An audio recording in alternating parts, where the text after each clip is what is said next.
Ya nggak apa-apa, ya nggak apa-apa, ya boleh-boleh saja siapapun. Saya kan dilaporkan bukan sekali dua kali saja. Ya kalau dicek ya dicek saja, dicek saja.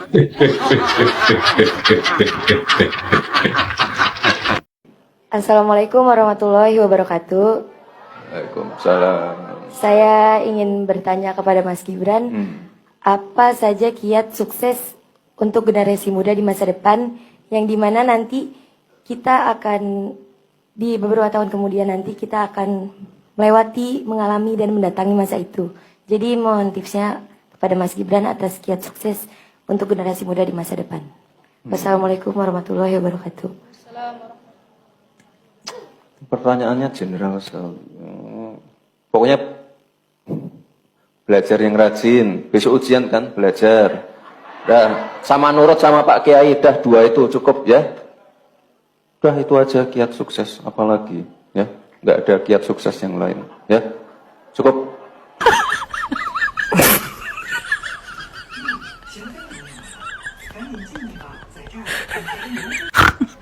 Ya, betul-betul gokil apa yang dilakukan oleh netizen terkait dengan memparodikan Pak Mul dan juga Gibran. Saya kira Mimin berpendapat paman yang memparodikan Gibran barusan ini lebih Gibran daripada Gibran itu sendiri. Sangat menjiwai perannya sebagai Gibran. Nah, saya kira ini adalah salah satu cara mengkritisi mereka semua yang haus terhadap kekuasaan, yang menghalalkan segala cara untuk merebut kekuasaan tersebut. Namun ketika dikritisi dengan cara yang bijak, dengan cara yang keras, selalu saja tidak mempan. Makanya para netizen selalu mencoba cara yang lain, termasuk dengan cara-cara yang konyol, memparodikan video Pak Mul dan juga Gibran, baik itu mengedit videonya selucu mungkin agar mereka bisa merasa malu, kalaupun masih mempunyai rasa malu. Tapi sampai hari ini mereka masih santai saja dengan apa yang dilakukan oleh para netizen. Nah, sahabat-sahabat, untuk video selanjutnya ada juga Bahlil yang saya kira menjawab apa yang menjadi pertanyaan wartawan terkait dengan masuknya Pak Mulyono sebagai tokoh terkorup di 2024 versi OCCRV. Saya kira Bahlil tidak terima dengan hal tersebut, dan juga komentar-komentar lucu dari netizen dan juga ada Bang Rocky Gerung. Nah, untuk itu langsung saja kita lanjut ke videonya terlebih dahulu. Silahkan sahabat-sahabat simak baik-baik dan nikmati kelucuan para netizen. Aku tidak percaya lagi, wahai banyak cintanya bersedih, tapi ujiku maharmu tahu. Ya Allah, ini siapa sih? Ini ku tak peduli.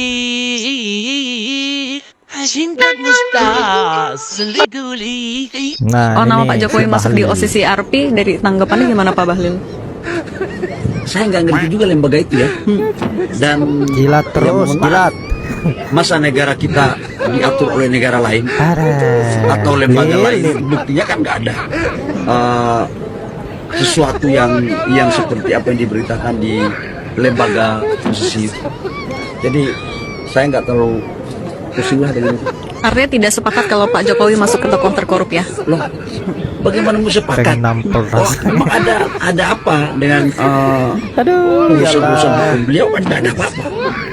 Bahwa Presiden Jokowi, Presiden ke-7 dalam menjalankan pemerintahan, kan emang ada kasus apa? Kan nggak ada. Masa tiba-tiba dikasih berita tadi? Tanya ke KPK, nggak ada kaitannya ya.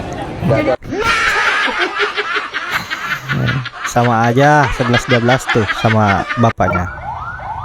Nah, ini dia nih, masih saja dikawal. Ada falsafah yang bagus, belajar dari tata surya, apa yang ada di alam semesta. Emang kayaknya dua presiden ya di Di Konoha ini. alam ini hanya ada satu matahari, tidak ada lagi. Aduh, Sama dengan Partai Demokrat yang kita cintai, hanya ada satu matahari, yaitu ketua umum kita. Akan kacau dalam sebuah negara, dalam sebuah entity termasuk partai politik, kalau mataharinya banyak. Bisa dibayangkan. Makin panas karena matahari sudah panas, kalau ada 2, ada 3 bagaimana? Presiden bekas ini masih merasa bahwa rakyat Indonesia itu setuju dengan apa yang dilakukan. Padahal hal itu kan justru merendahkan diri presiden bekas ini sendiri. Iya enggak? Iya. Seolah-olah kepedean. Merasa kemana-mana penting. disambut masyarakat. Padahal masyarakat yang menyambut itu cuma pengen dapat bansos. Itu banyak loh tutorial dari orang-orang yang berkerumun saat Jokowi datang ke daerah. Iya. Jadi intinya yang didukung oleh presiden bekas ini orang-orang yang bermasalah. Mulai dari Ahmad Lutfi di Jawa Tengah, mulai dari Bobi di Sumatera Utara. Betul. Ada Khofifah di Jawa Timur yang disebut-sebut akan dipanggil KPK. Terus yang terakhir Ridwan Kamil. Iya kan? Iya. Kan kebanyakan orang-orang yang didukung oleh presiden bekas ini bermasalah semua. Tujuannya ya untuk melanggengkan apa yang dia lakukan selama ini. Dia kurang puas mengacak-acak negara ini. Dipikir masyarakat itu masih percaya. Apa kabar pemirsa DSTV, channel Walk the Talk? Bukan Talk the Talk, dan ini juga bukan Walk the Talk and Talk the Talk seperti Mulyono itu ya. Seluruh kejahatan Jokowi itu tidak sebanding dengan seluruh kejahatan yang pernah dibuat di era reformasi. Karena Jokowi ada puncak dari kejahatan. Gue ucapin itu secara serius ya. Waduh, belum apa-apa udah argumentasi. Ngeri. Akhir tahun dan tahun baru ditutup dan dibuka dengan berita yang menghebohkan. Presiden ke-7 Republik Indonesia Joko Widodo terpilih jadi finalis orang paling korup sedunia versi OCCRP, sebuah lembaga kajian dari jurnalis investigasi terbesar di dunia. Ada teman menulis di sebuah media sosial, kira-kira begini: mantunya menjadi finalis Putri Indonesia, sang mertua menjadi finalis koruptor dunia. Kita tunggu saja perkembangan berikutnya, bagaimana dia ngelesnya.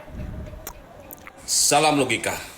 Setelah harian Australia di Australia, harian Malaysia The Star, dan harian Inggris Reuters memberitakan tentang Pak Jokowi yang masuk ke dalam daftar pemimpin terkorup sedunia, kali ini harian Cina. Di Cina viral soal Jokowi korupsi versi OCCRP.